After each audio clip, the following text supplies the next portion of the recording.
yang ingin saya bagikan pada pagi hari ini, fenomena banjir informasi di era digital ini luar biasa. Siapa yang nggak HP-an gitu ya, siapa yang nggak Facebookan, Instagraman, TikTokan, wah banyak ya. Intinya bahwa kekuatan teknologi itu berkembang dengan sangat pesat dan luar biasa akhir-akhir ini. Tapi kemudian kita juga terdampak banyak hal dari digitalisasi informasi ini. Ya, next. Nah, yang pertama apa? Gaya hidup anak, orang tua dan keluarga berubah. Bu, kalau dulu ibu kalau lagi males masak kan belinya di warung. Kalau sekarang males masak belinya di mana, Bu? GoFood, Shopee Food gitu ya, GrabFood. Itu gaya hidup yang sedang berubah sekali gitu ya. Bu, murahan beli di Shopee atau beli di Royal, Bu? Shopee dong gitu loh. Makanya minta Bapak cekotin Shopee ya. Oke, ini sedikit yang sederhana yang berubah dalam hidup kita.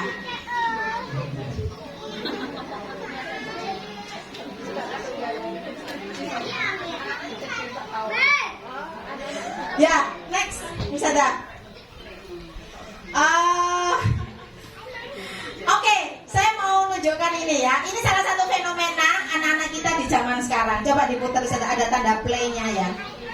Ada? Ada?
Jadi anak kecil ya.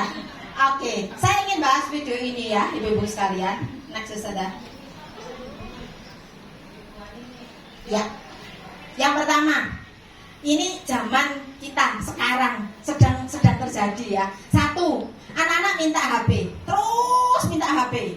Nggak HP netok, sak paketane, sak wifi-nya, kan gitu ya Bu ya. Nggih. Sak nek baterainya habis sing diamuk ibunya gitu ya. Kok habis sih mah baterainya mah gitu loh ya.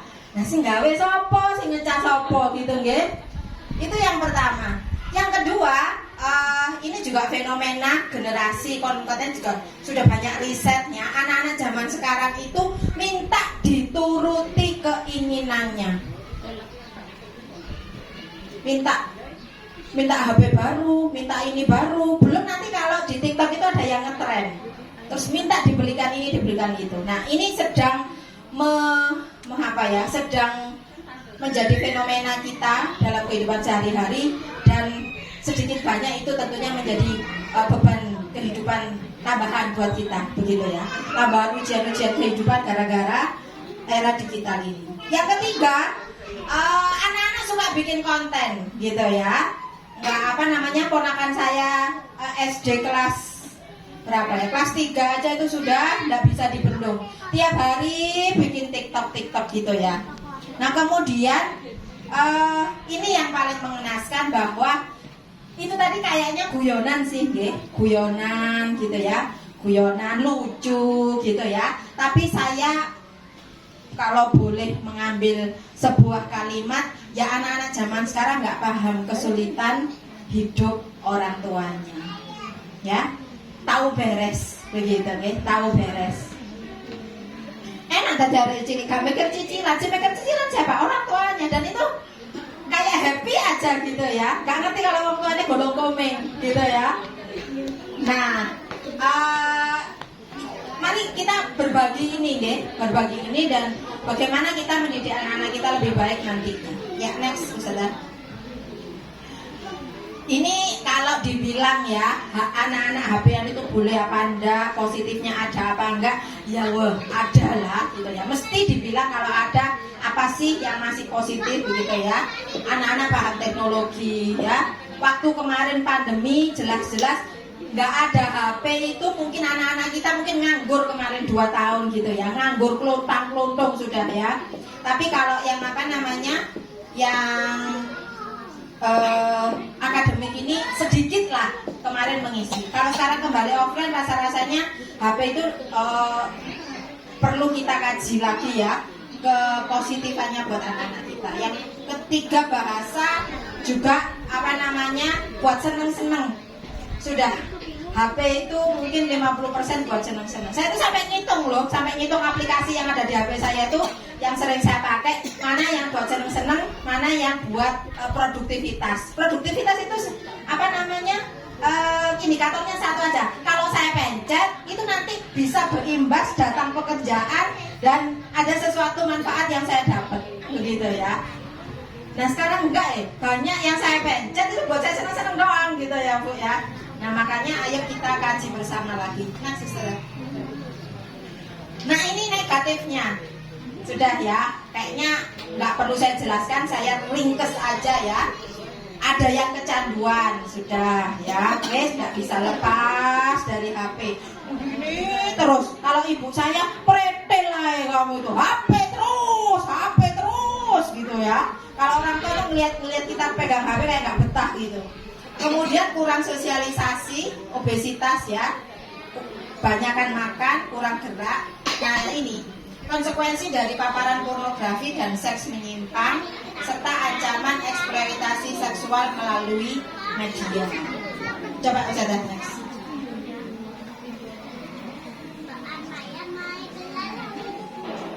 Bisa di play yang kecil kayak tadi Ustazah. Ya, kita saksikan ini sebentar ya.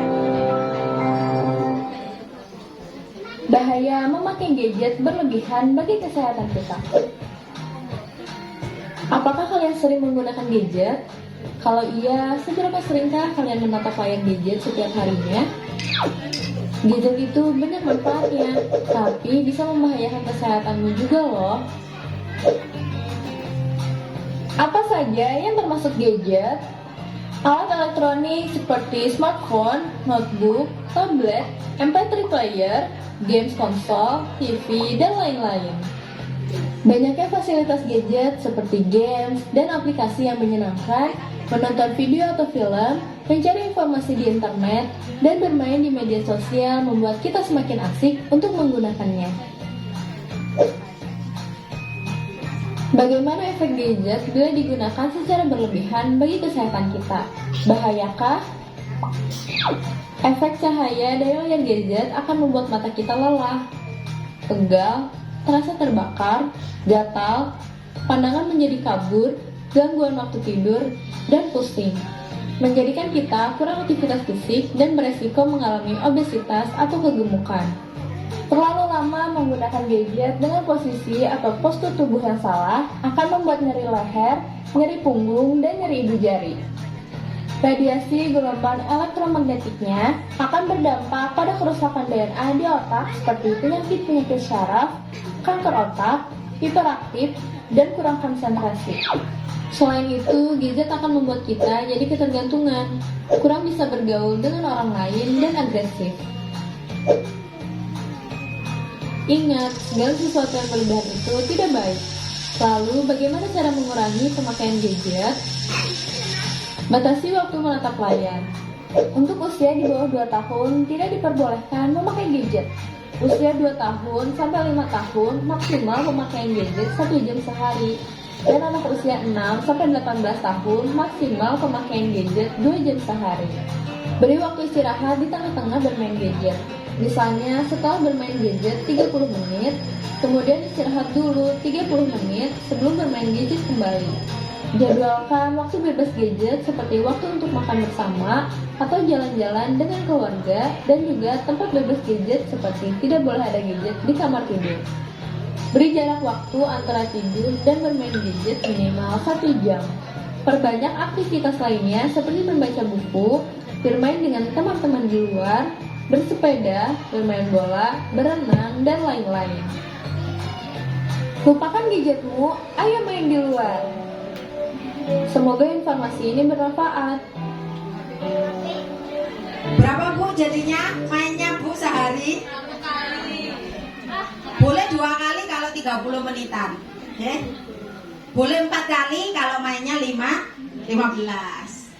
Kan itu saran secara medis, ya. Nanti kalau sarannya berlebihan, ya kemudian ada hal-hal yang tidak diharapkan, ya segera dicari solusinya bersama-sama, begitu, deh. Saya sebenarnya mau ngomong yang lebih serem-serem Bu, cuman karena di sini ada anak-anak, saya nggak bisa cerita. Saya konselor nangani akibat gadget yang luar biasa ini, masya Allah ya.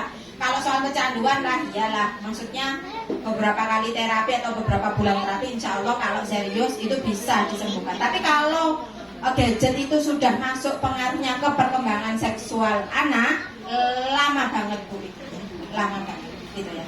Berapa kali saya dapat kasus gara-gara anak-anak main HP terus, terus permainannya nggak karu-karuan, begitu ya. Nggak sudah di luar nalar kita. Saya banyak menemukan gelombang-gelombang persoalan-persoalan itu sudah dari 5 tahun yang lalu.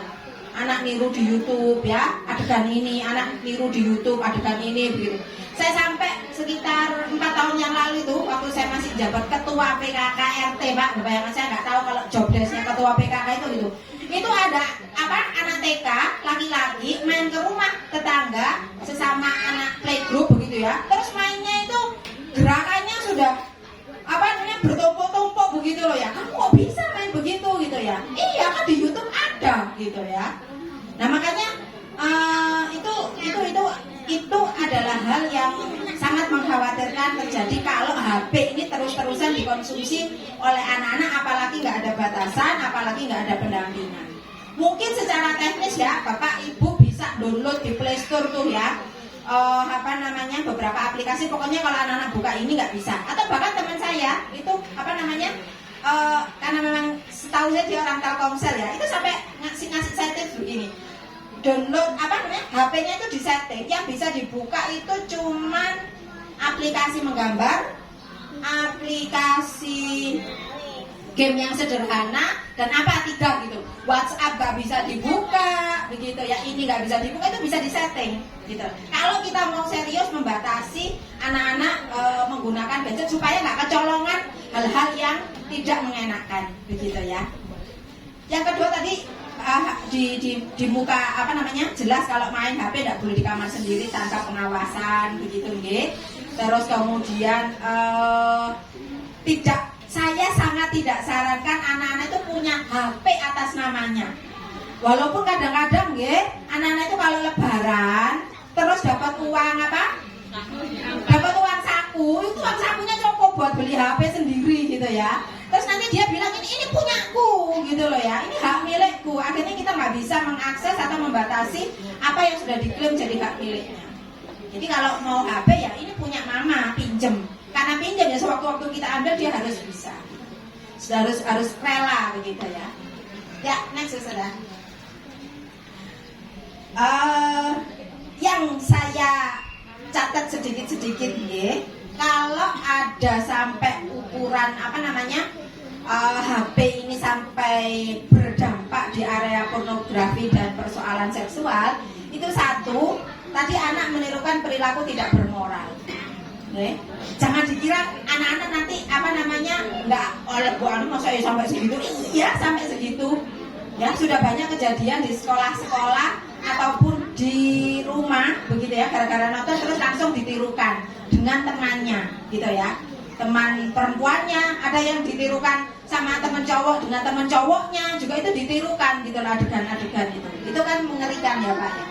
Yang kedua, kalau kadung sudah terlanjur anak-anak ini pernah terjadi hal-hal semacam itu dan dibawa sampai dewasa, itu istilahnya itu ada jiwa yang terluka, ada luka batin yang akan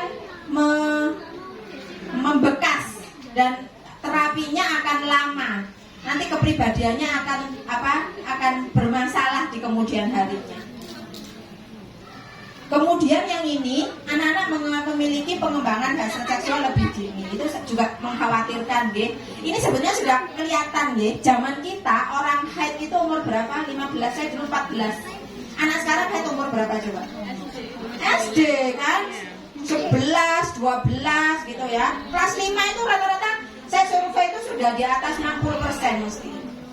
Itu kenapa begitu ya? Karena nggak makanan ya sama tontonan ini yang mempercepat kedewasaan. Tapi saya tanya, anak 12 tahun zaman sekarang sama 12 tahun zaman kita dulu itu mandiri mana gitu ya? Dewasa mana? Dewasa kita. Saya ingat Bu umur 10 tahun itu sudah ngongkos nasi yang pakai ngaruh itu loh Bu. Itu kan ruwet ya? Ngaruh dulu, terus nanti napung ya, terus nanti tunggu mateng. Anak zaman sekarang mencet rice cooker aja belum karuan gitu loh. Nah ini fenomena-fenomena yang sangat meresahkan di zaman sekarang deh. Terakhir kita juga khawatir anak-anak akan terjerumus ke pergaulan bebas kalau situasi atau pengalaman seksual itu sudah ada nuansanya sejak usia dini. Kemarin saya bersama teman-teman saya di psikologi Universitas Airlangga di Ikatan Alumni dikontrak oleh pemerintah kota Surabaya untuk menangani persoalan seksualitas di Surabaya. Itu di masa pandemi karena orang tuanya bekerja dan anak-anak sekolah daring di rumah selama 2 tahun, kasus kehamilan anak usia SMP itu banyak sekali terjadi. Itu kalau bibirnya nggak dari dulu, dari kecil sudah ngerti pacar-pacaran. Ya Allah, zaman dulu saya tuh ya SMP aja dipacok-pacoknya tuh malu ya, Masya Allah. Anak kecil sekarang kayak nggak malu-malu gitu ya. Kelas 2 SD, kelas 3 SD itu sudah punya pacar, itu pacarku, aku sayang gitu. Padahal itu nggak boleh gitu ya. Bilang ke anak-anak di sebelahnya itu tidak boleh gitu ya. Makanya ayo kita sama-sama sadari bahwa ini adalah hal yang sangat penting ya. Ya, next Ustazah. Nah, ini sederhananya saya ringkas dari yang tadi ya. Ada slide, ada fenomena macam-macam. Nanti PDF-nya dibagikan ke orang tua nih, tulisan ini semua. Yang biar mudah-mudahan sempat lagi baca di rumah karena saya ngomongnya pasti cepet gitu nggih. Yang pertama, nggak boleh anak main HP di kamar, bolehnya di ruang keluarga. Yang kedua, kalau anak lagi HP-an tidak terus-menerus sendiri, tapi kita ada di sebelahnya, ini ada di sebelahnya. Jadi kalau buka apa-apa nggak, kan itu kan bisa ngintip ya Ustazah nggih. Terus kemudian memberikan pemahaman, nasihat, contoh gitu nggih, yang baik gitu ya. Terus kita membatasi HP-nya anak-anak, terus bapaknya main game nang ngarepe anak-anaknya gitu ya. Ya, soro gitu ya. Nah, nanti diajak ngomong. Ibu pisan gitu nggih. Nah, jenengan mau batasi HP anak terus ibu tiktokan terus gitu nggih kan ya susah nanti anaknya dibilangin. Kemudian membangun kesepakatan, terutama waktu beli HP baru. Ini HP baru, yang boleh ini, yang nggak boleh ini gitu. Itu kalau disepakati anak-anak nanti kalau ditarik-tarik begitu tantrumnya nggak berlebihan. Nanti kalau ternyata ada anak yang HP-an terus ditarik terus tantrum, kalau ada yang nanya ya, saya bahas di sesi sharing nanti. Berikutnya tadi ya, pasang aplikasi pengaman, ya, download aplikasi-aplikasi di Play Store yang bisa membatasi gadget anak. Gimana caranya HP kita bersih dari pornografi supaya anak-anak juga nggak terpapar itu. Kemudian melakukan dialog. Ya, next. Nah, tantangan bagi kita semua ya, ketika kita sedang mendampingi tumbuh kembang anak usia dini di tengah yang kayak gitu-gitu macam-macam, makin serius gitu tantangannya. Kenapa kok jadi serius? Ya, nanti sadar langsung aja. Karena sebetulnya amanah gitu.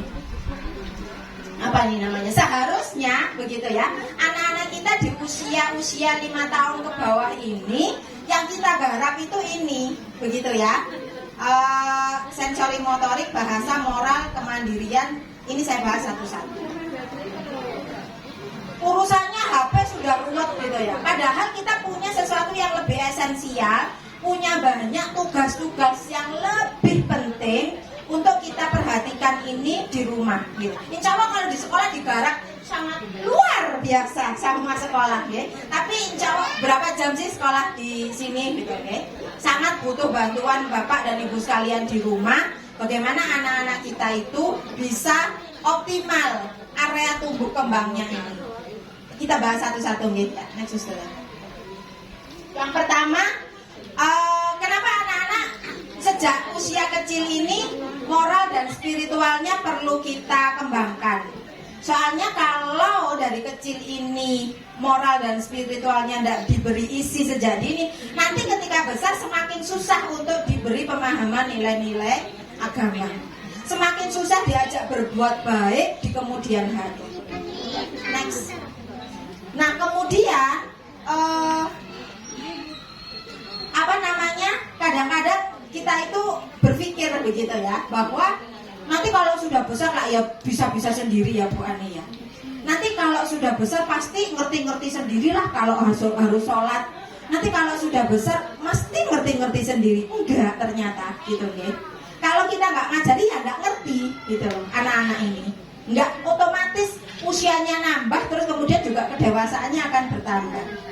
Kemudian kita nggak ada langkah-langkah atau tahapan ngajari anak-anak ini tentang moral-moral spiritual ini. Tahu-tahu waktu kecil dikerubuti langsung, kerudungan langsung begitu ya. Tapi nggak diajari yang pemahaman-pemahamannya begitu ya. Tahu-tahu anak-anak pokoknya harus langsung sholat di masjid gitu. Tapi nggak ada pemahaman-pemahamannya. Itu namanya ini ya, tahapan-tahapan. Tahapannya seperti apa nanti saya share di belakang. Ya, next. Saya berharap kalau anak-anak kita masih 7 tahun ke bawah ini, yang kita dulukan itu ini, okay? Bahwa anak-anak itu kita yakini punya potensi untuk jadi baik, dan kemudian kita kenalkan dengan kebaikan-kebaikan ini lebih dengan kesadarannya. Ya, next. Berikutnya adalah yang ini Bapak dan Ibu. Saya kenapa tadi ngomong HP banyak sekali di depan. Saya sebagai praktisi atau terapis anak juga menghadapi banyak masalah. Anak-anak malas belajar, anak-anak nggak konsentrasi belajar karena riwayat motoriknya nggak tuntas, dan juga motorik nggak tuntas itu disertai kebanyakan main HP-nya. Kenapa? Karena ya memang anak-anak ini waktunya bergerak aktif di usia sekarang. Kalau kita pegangin dia gadget, nanti gerak fisiknya berkurang, sehingga motoriknya tidak tuntas, sehingga nggak konsentrasi, sehingga nanti sulit untuk belajar. Ya, next saudara. Nah, lanjut. Harapannya anak-anak ini aktivitas fisiknya masih lebih dominan daripada aktivitas yang lain, begitu nggih. Dan mari kita latih supaya ini bisa menjadi kesempatan anak-anak kita nanti mantap sikap belajar. Contoh aja nggih, kalau putra-putri jenengan sedang lari-lari, sedang diajak merangkak-merangkak, sedang diajak merayap-merayap, sedang diajak bergelantungan, itu sebetulnya bunda-bunda di sini sedang mempersiapkan anak-anak itu punya ketahanan otot yang baik, sehingga nanti bisa tahan lama belajar. Kalau putra-putri jenengan di sini diajak ya goyang-goyang gitu nggih, jalan kok diajak belak-belok, ada halang rintang, itu sebetulnya putra-putri jenengan sedang diajak untuk mempersiapkan pra membaca dan pra menulis.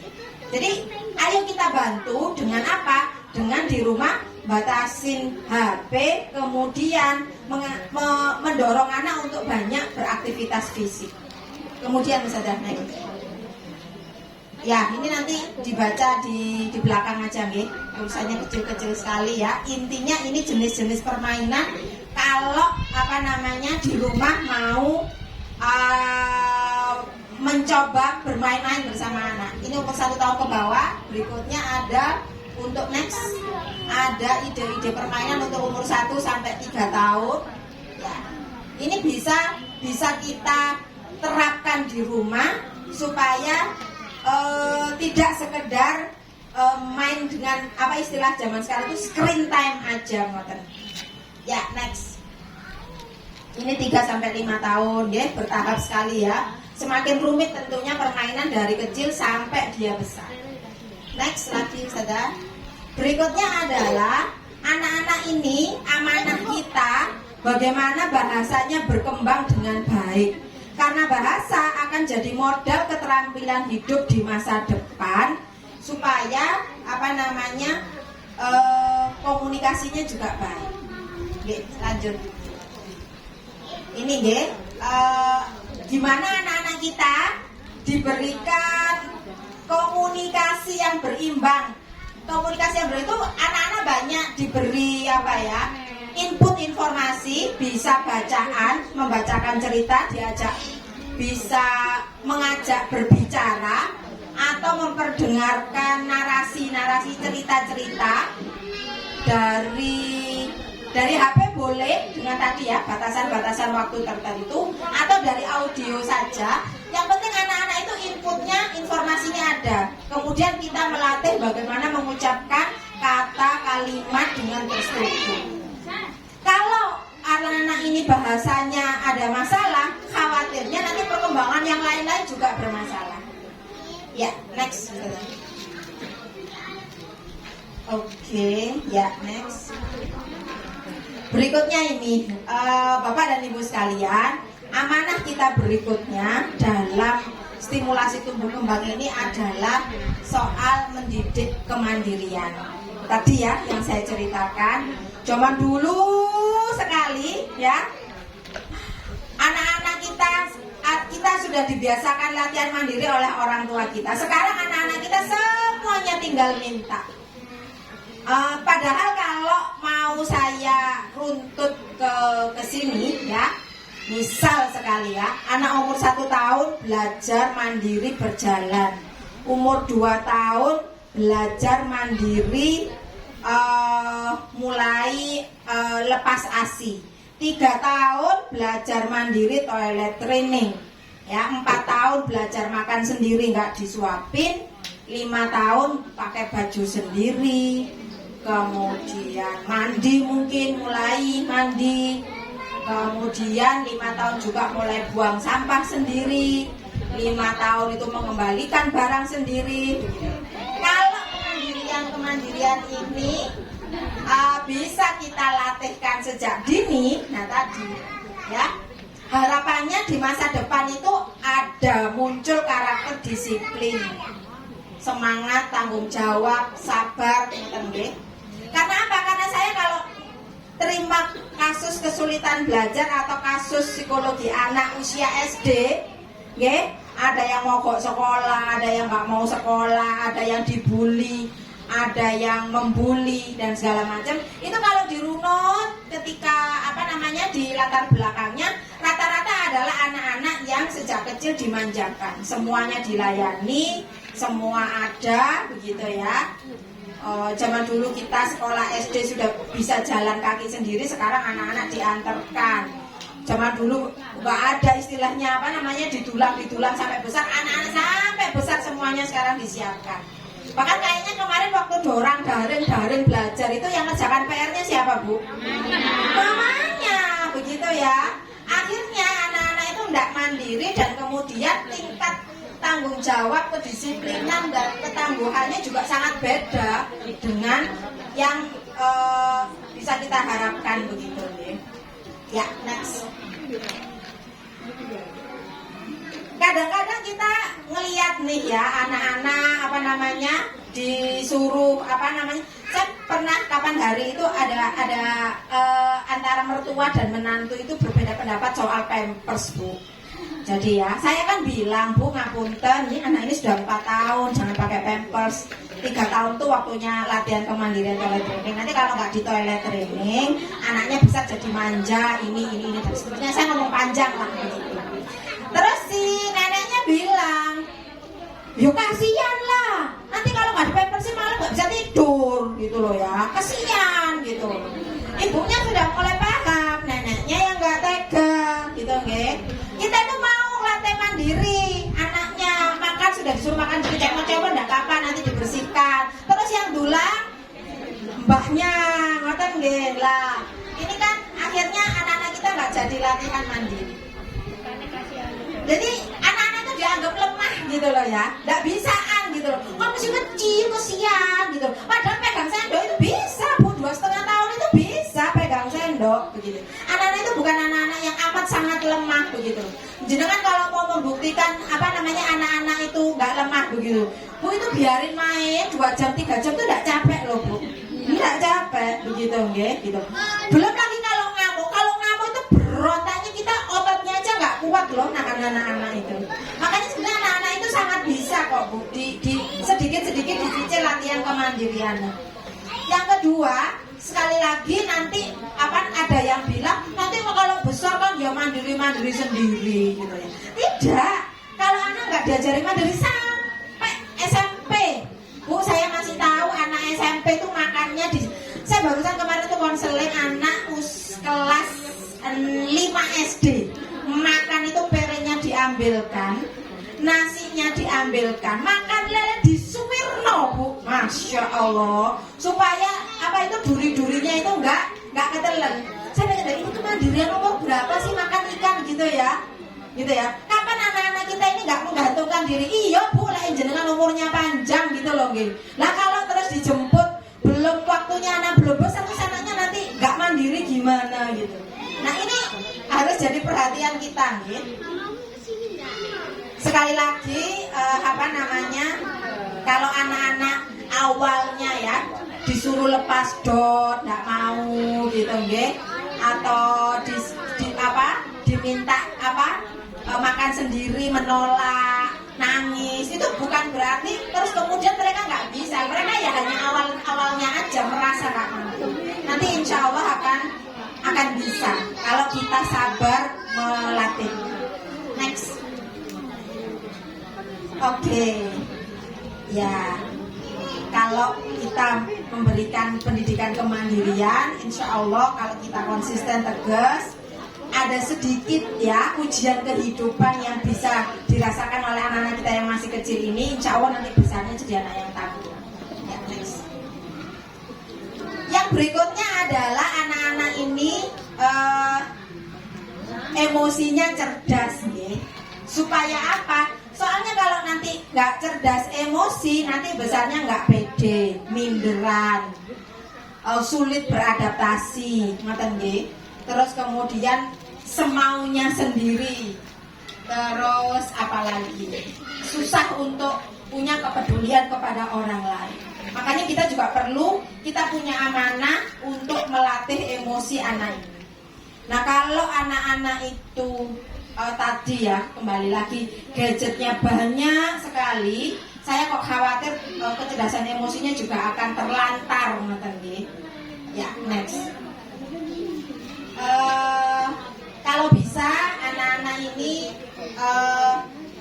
punya kedekatan sama bapak sama ibu, itu insya Allah emosinya juga positif. Yang kedua, bapak dan ibu meluangkan waktu berkomunikasi yang baik dengan anak, insya Allah emosinya juga positif. Kemudian, nah yang ini ya, Bismillah, di sini semua keluarganya harmonis. Beda pendapat suami istri boleh biasa, tapi tidak sampai ada perselisihan yang besar. Karena hampir semua perselisihan di dalam rumah tangga berdampak kepada emosi yang tidak sehat buat anak-anak kita. Ya, next. Oke ya, nggak gadget lagi ya, sama ini nanti. Ya, next Ustazah. Berikutnya adalah ini juga penting lah ya, anak-anak kita perlu diajari cara berpikir berlogika sejak dini. Bukannya harus pintar baca tulis berhitung sejak kecil, tidak, tapi menggunakan nalarnya, okay? Karena kalau tidak terlatih menggunakan nalarnya, nanti ketika besar juga akan sulit belajar. Insya Allah kalau di sekolah itu stimulasinya sudah lebih-lebih, okay? Ada main balok, ada main menempel, ada main simbol-simbol, itu sudah menstimulasi kognitifnya. Kalau Bapak Ibu melanjutkan di rumah, alhamdulillah begitu, okay? Karena itu juga penting. Next, yang penting anak-anak kalau di rumah selain HP, kalau mau mencoba hal-hal yang baru, nggih, mejone diwalik, jarene iku kapal selam, ngoten nggih. Terus kemudian bantal-bantal ditumpuk, katanya itu nanti untuk terbang di awan, ngoten nggih. Atau kemudian kursinya digeser-geser, katanya itu nanti akan jadi gedung-gedung. Mohon itu difasilitasi, dimaklumi, tidak dilarang-larang. Karena di situ kemampuan nalar dan logikanya berkembang baik. Selama catatannya, 1, tidak mencelakakan orang, 2, tidak mencelakakan dirinya sendiri. Nah begitu ya. Kalau rumah berantakan, rumah kotor dan segala macam, kalau itu untuk anak-anak sedang mencoba-coba, kalau pakai istilah saya sedang bereksperimen, sedang melakukan riset, mari kita izinkan, ya. Next, okay. Ini yang terakhir, okay. Ini titipan paling krusial katanya dari tim di sekolah, Bapak dan Ibu. Seksualitas itu mungkin nanti kenceng-kencengnya perlu diperhatikan ke anak-anak kita yang sudah remaja. Tapi anak-anak kita yang kecil-kecil ini juga perlu kita berikan pendidikan ini supaya tidak ada masalah-masalah besar di kemudian hari. Apa saja pendidikan seksual yang saya maksud itu dan kenapa kok penting gitu ya? Karena banyak orang-orang terjerumus ke arah homoseksualitas, lesbian, gay, transgender dan segala macam itu gara-gara waktu kecilnya salah penanganan. Salah penanganan gimana? Begitu ya. Ya saya bahas lagi. Next. Yang pertama ini, anak kita umur baru lahir sampai 2 tahun itu harus mengenal bedanya laki-laki dan bedanya perempuan. Mana ayah, mana ibu, mana papa, mana mama, mana laki-laki, mana perempuan. Gitu nggih? Dengan berbagai macam permainan. Kalau umur 3 sampai 6 tahun itu sudah ngomong tugas-tugas dan atribut-atribut. Laki-laki berpakaian seperti ini, perempuan berpakaian seperti ini. Begitu ya. Nah, banyak transgender yang berawal dari sini. Okay? Jadi anak-anak itu tidak menerima dirinya sebagai laki-laki atau sebagai perempuan. Sehingga nanti besarnya dia ngomongnya begini, aku itu sebetulnya laki-laki yang terjebak di dalam tubuh perempuan. Atau aku itu sebetulnya perempuan tapi yang terjebak dalam tubuh laki-laki. Nah itu awalnya dari sini biasanya. Ketika kita salah makaiin baju gitu, okay? Ketika kita tidak dengan jelas dan tegas membedakan mana laki-laki dan mana perempuan. Ketika kita tidak membuat seorang anak bangga dengan identitas dia laki-laki atau dia perempuan. Aku lo lanang. Nah itu perlu belajar gitu ya. Aku lo lanang gitu. Aku lo cowok. Aku lo cewek cantik. Nah itu perlu 5 tahun ke bawah. Dipastikan bahwa yang perempuan bangga dengan keperempuannya, yang laki-laki pun bangga dengan kelelakiannya. Inilah salah satu saringan terkuat supaya anak-anak kita nanti ketika besar tidak terjerumus LGBT. Alah bu LGBT lah onoknya di barat Labuan. Masya Allah Pak, di Surabaya wakeh Pak. Gitu ya. Bapak ke Suto saja di sana itu ada komunitasnya. Okay. Teman-teman saya yang yang seumuran saya pun juga 1-2 yang terjerumus ke situ juga ada. Gitu ya. Makanya ini sebetulnya bukan barang baru kalau kita mau sadar dan aware. Dan kita pasti ingin anak-anak kita terjaga dari itu. Next. Ini hal-hal sederhana yang bisa kita kerjakan ke anak-anak kita yang lagi usia-usia segini ya, 5 tahun ke bawah, 7 tahun ke bawah, menerima perbedaan. Makanya kenapa kok tema tubuhku ya Ustazah ya, tubuhku atau istilahnya my body itu selalu jadi tema wajib di semua TK. Karena apa? Karena amanah, itu amanah pendidikan seksualitas. Ya.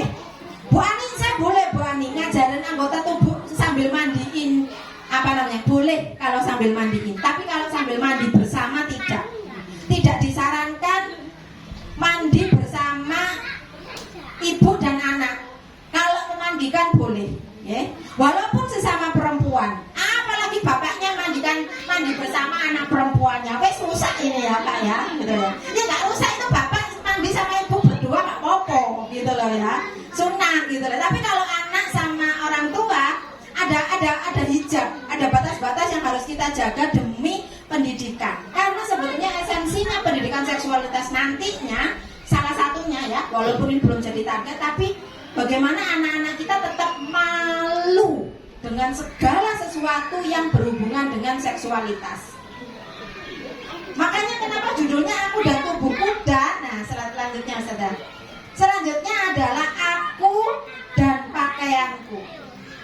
Saya di buku saya yang judulnya Tuntas Seksualitas itu membahas dengan detail bahwa ngajari anak-anak berpakaian yang benar itu adalah pendidikan seksual. Satu ya tadi untuk identitas supaya anaknya nggak jadi LGBT. Nah yang kedua adalah anak-anak itu mulai paham malu. Saya tuh sebetulnya sedih ya kalau anak-anak itu cuma pakai pampers saja atau sama kaos singlet terus jalan-jalan kemana-mana di depan rumah begitu. Itu sebenarnya tidak mendidik secara seksualitas. Anak-anak tidak malu. Nanti taunya apa Bu? Anak-anak kalau SD itu keluar kamar mandi tidak pakai apa-apa, gitu loh ya. Dan nggak malu. Nah kan bahaya gitu nih. Kalau anak-anak itu, nanti anak-anak itu kalau sudah SMP atau SMA pacaran jadi nggak malu gitu loh. Gak isin bahasa orang Jawa. Isinnya harus hilang gitu ya.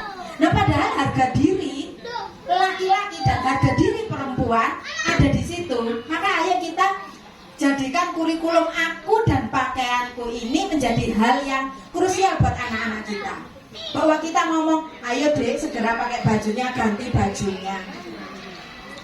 Baju anak itu paling aman ya, walaupun anak-anak perempuan ini kan sebenarnya nggak wajib ya, belum wajib nutup aurat gitu ya, belum wajib berhijab, tapi minimal untuk keamanan seksualitas dan terbentuknya rasa malu di bawah dagu sampai lutut itu ketutupan. Predator seksual itu kan yo, kalau ngelihat yang walaupun anak kecil nggih, ngelihat yang mulus-mulus begitu ya pasti akan tertarik. Makanya harus ditutup di bawah dagu sampai lutut begitu. Pakaianku, Aku dan Pakaianku, baik laki-laki maupun perempuan. Saya aja walaupun suami saya itu pernah bilang, auratnya wong lanang itu kok kene nang ndoko. Jadi lek Surabaya semua aku ute-ute ku ya gak apa-apa, gak dosa. Aku sing dilo, Mas. Ya saya bilang gitu. Pakai kaos gitu loh ya. Gak mau pakai kaos panjang, kaos yang inilah, kaos singlet saya bilang gitu. Pokoknya jangan sampai perutnya itu kelihatan gitu loh, Bu. Atau dadanya kelihatan walaupun laki-laki. Ini sebetulnya apa? Ini tadi loh, menjaga rasa malu, menjaga harga diri kelelakian dan harga diri keperempuan tuh gak murah, ngono loh Bu. Ibu tahu kalau kita lagi jalan ke mall gitu nggih, jalan ke mall terus ngeliat yang terbuka enomen gitu loh Bu ya, ketok udele lah, ketok pahane, kita tuh langsung mikir dulu cek murah ya, ketok iki gitu ya, murah gitu. Dan kita nggak pengen anak-anak kita tuh punya harga diri yang semurah itu. Nah makanya kita ngajarinya dari kecil. Kalau berpakaian ya yang baik. Dan ini amanah pendidikan seksualitas sekaligus salah satu cara untuk sedikit ya, walaupun ini bukan satu-satunya, sedikit tambahan cara untuk menghindarkan anak-anak kita dari para istilahnya predator seksual atau orang-orang yang suka melakukan pelecehan seksual kepada anak-anak. Di tetangga jenengan apa loh, gitu ya, yang suka pegang-pegang anak gitu ya. Ada loh yang suka goda-goda. Saya kemarin baru ngerasakan, saya itu ada di dalam kamar, jendela depan kamar saya itu persis di depannya gang, terdengar gitu loh. Ada anak ya, masih SD kelas 1 atau TK gitu loh. Lapose, lapose gitu. Saya pikir lapo, aku cek ente di jendela itu. Jadi ditoel-toel gitu loh ya. nggih ditowel-towel. Saya ngeliat yang ditowel, ya sing ditowel nggih sing ngeliat Bu, ya iyalah kan ya menarik jadinya gitu nggih. Makanya sekali lagi aku dan pakaianku adalah pelajaran wajib yang harus kita kerjakan buat anak-anak kita. Memakai pakaian bersih, sopan, fungsi pakaian dan seterusnya. Ya, next. Berikutnya adalah pertimbangan pendidikan seksualitas usia dini adalah memberikan pemahaman kepada anak-anak tentang orang-orang di sekitarnya. Ini bisa untuk 3 tahun. Kalau 3 tahun ke bawah belum paham. Anak-anak yang belum ngomong biasanya belum bisa ini. Tapi kalau sudah 3 tahun ke atas, anak-anak harus tahu mana saya, mana keluarga saya, mana yang bukan keluarga, mana yang orang asing, begitu nih. Tahu ayah, ibu, kakak, begitu ya. Paham bedanya dengan orang asing, begitu ya. Menjaga jarak dengan orang-orang yang tidak nyaman. Bilang aja, dek kalau ada orang yang noel-noel langsung pergi ya, gitu ya. Itu kadang-kadang kan noel-noel itu kan beda tipis antara gemes sama pelecehan. Makanya ya apa namanya kita itu feeling sih sebetulnya. Jenengan sebenarnya apa namanya bisa nggak merasakan mana yang toel-toelnya itu gemes, mana yang toel-toelnya itu rada-rada mesum gitulah ya. Pasti itu kelihatan, pasti terasa. Dan kita perlu mengamati itu dari kehidupan sekitar kita dan mengajari anak-anak kita untuk merasakan perbedaan tersebut begitu. Nah kemudian bagaimana kita mengajari anak-anak untuk menolak orang dewasa yang mulai ngajak ke tempat-tempat sepi. Termasuk mengajarkan anak-anak tadi ya, mana yang nggak boleh di toel-toel sama sembarang orang gitu. Kalau noel hidung itu ya pantas lagi, gemes. Noel pipi yang gemoy-gemoy mungkin masih wajar gitu. Tapi sekali lagi kalau yang ditoel di bawah dagu, di atas lutut itu tidak sopan. Itu tidak boleh. Kamu boleh teriak, boleh nolak, boleh bilang tidak, atau kamu boleh langsung pulang. Kita harus ajari anak-anak kita itu menjaga jarak, menolak dan menolak pemberian dari orang tidak dikenal. Okay? Ya kita nggak tahu nanti permen bisa bikin pingsan atau apa begitu, okay? Saling aware, waspada tentang hal-hal sederhana itu. Saya itu pernah, ini nggak zaman digital, zaman sekarang yang pornografi sudah merasuk dan banyak para orang yang suka melecehkan seksual itu kan terpaparnya dari pornografi. Mereka konsumsi pornografi, akhirnya otaknya kotor, akhirnya mencari korban. Itu zaman sekarang. Nah zaman saya dulu aja, itu aja walaupun dengan motif yang beda ya. Saya tuh pernah diculik Bu, umur kelas 2 SD, berarti umur berapa? 6 tambah 2, 8 tahun. Yang itu loh Bu, diambil perhiasannya itu loh Bu, gitu ya. Zaman dulu itu juga sudah ada, apalagi zaman sekarang mungkin lebih rawat lagi gitu. Saya masih ingat gitu loh. Sejak saat itu saya sampai setua ini tidak pernah mau pakai anting-anting Bu. Soalnya gara-gara umur 8 tahun itu diculik terus diambil itunya. Ya Allah, traumanya segitunya gitu. Baik, next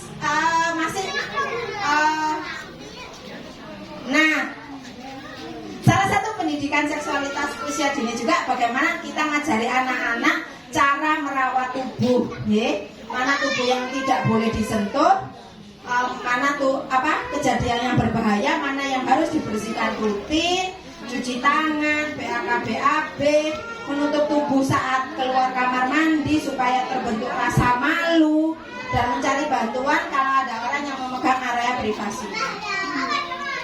Kalau sampai anak-anak pernah dilecehkan, terapinya lama Bu, supaya dia tidak terganggu kejiwaannya. Kalau yang ringan mungkin 3-6 bulan begitu nih. Tapi kalau pelecehannya parah itu butuh waktu lebih dari setahun untuk recovery-nya. Saya bagian terapi-terapi begitu itu kalau sudah dapat kasus kayak begitu sedih Bu gitu nih. Karena sudah terlanjur. Makanya ayo kita lakukan pencegahannya supaya tidak sampai kejadian ke kasus-kasusnya. Next, masih ada, habis kayaknya. Oh habis kok. sebagian besar yang saya cerita pada pagi hari ini semua ada di buku saya. Nanti kalau ada yang mau bergabung di sesi sharing atau tanya jawab, saya bawa hadiah buku 2. Oh, itu ya. Itu ada 10, nanti dari 10 itu 2 saya bagikan yang sharingnya menarik insya Allah.